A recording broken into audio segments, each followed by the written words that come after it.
प्रश्न वाली 4.2 का देखो पहला क्वेश्चन, गुणनखंड विधि से मूल ज्ञात करो। ठीक है, पहला क्वेश्चन है x² minus 3x minus 10 equal to 0। तो द्विघात समीकरण बनाना है, इससे पहले चैप्टर में देखा तुमने। अब सॉल्व कैसे करना है ये देखना है। तो गुणनखंड विधि कह रहे हैं, तो यहाँ पे हम क्या करते हैं ना, तो जो x² का गुणांक होता है, अब यहाँ पे x² का गुणांक 1 है। ठीक है, और जो हमारा c अचर होता है, जैसे इसका हम कंपेरिजन करते हैं इससे ना, ax² plus bx plus c equal to 0, इससे तुलना करते हैं। तो हमें ये ध्यान रखना है कि जो हमारा a है और जो हमारा c है, इन दोनों को हम मल्टीप्लाई कर देंगे। अब यहाँ पे तो अभी 1 है, ठीक हो गया, साइन भी ले लेना। ठीक है, तो ये यहाँ पे इसका गुणांक जो है वो 1 और c कितना है हमारा -10। तो जैसे अगर हम यहाँ किनारे में कर लेना फिलहाल, देखो तो जैसे हम 1 गुणा ऋण 10 करेंगे तो कितना आ जाएगा, ऋण 10। ठीक है, तो अब हमें क्या करना होता है, देखो ऋण का मतलब है कि माइनस करने का, ये ऋण धन का क्या मतलब है समझाते हैं।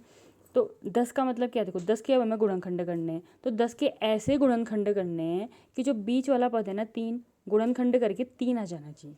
ठीक है, माइनस आया है तो इसका मतलब है कि घटा के आना चाहिए, अगर प्लस होता तो जोड़ के आना चाहिए।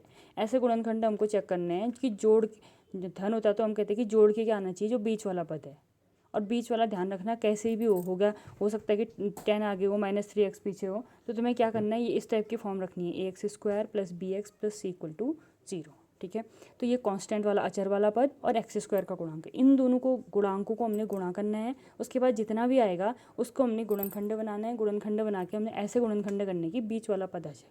ठीक है, अब यहाँ पे 10 है, तो 10 के कैसे गुणनखंड हो जाएंगे, 2 गुणा 5, तो 2 गुणा 5 है, देखो सीधे आ जा रहा है, 5 में से तुम 2 घटाओगे तो कितना आ जाएगा, 3। ठीक, तो लिखोगे कैसे, देखो फर्स्ट x² है, x² ही आएगा, माइनस इस 3 को हम लिख देंगे 5x ऋण 2x, ऋण कितना आ जाएगा 10। या सिर्फ इस 3 को भी 5 ऋण 2 फिर x से कर सकते हो, x को गुणा करोगे फिर यही आएगा। ठीक है, अब ये आएगा देखो x² minus 5x minus into minus कितना आ जाएगा, plus 2x minus 10 equal to 0। ठीक है, अब इन दोनों में से कॉमन लोगे, जो भी कॉमन आ रहा होगा, तो यहाँ पे x² है, यहाँ पे 5x, तो x कॉमन आ गया, यहाँ बचा हमारा x माइनस x से कॉमन हो गया, तो यहाँ कितना बचा 5।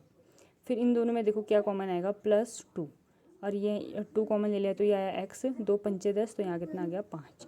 तो ये ध्यान देना कि ये दोनों सेम ही आते हैं। ठीक है, तो सेम आएंगे, तो इन दोनों को फिर हम कॉमन ले लेंगे, तो x - 5, अगला आ जाएगा आपका, बचे जो टर्म होंगे x + 2, ये हमारे क्या आ जाएंगे, इसके मूल।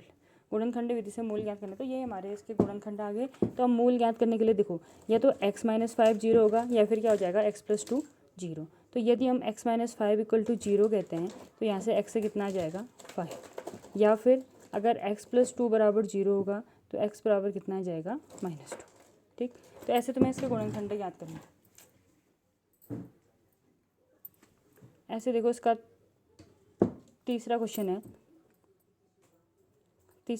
√2x² plus 7x plus 5√2 equal to कितना है 0। तो यहाँ पे देखो इसमें अचर कितना है, 5√2 और x² का गुणांक है √2, तो 5√2 गुणा √2 करोगे, √2 से √2 को गुणा करा 2, तो 2 × 5 कितना जाएगा 10।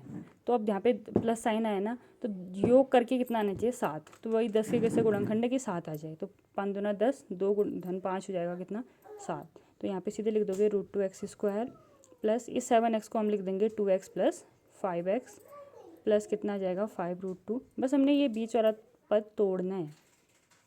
ठीक है, और प्लस कितना आएगा 2x 5x plus 5√2 equal to कितना जाएगा 0।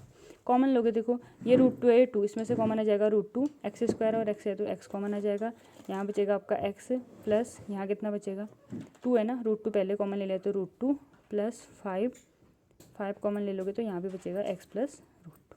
तो इससे आपको पता चल जाएगा दोनों सेम भी आनी चाहिए, ध्यान रखना है। तो x प्लस √2 ही आ गया, इन दोनों को कॉमन लेंगे तो ये आएगा आपका √2x प्लस 5 इक्वल टू आ जाएगा 0। तो फिर या तो ये 0 या तो ये 0 है ना।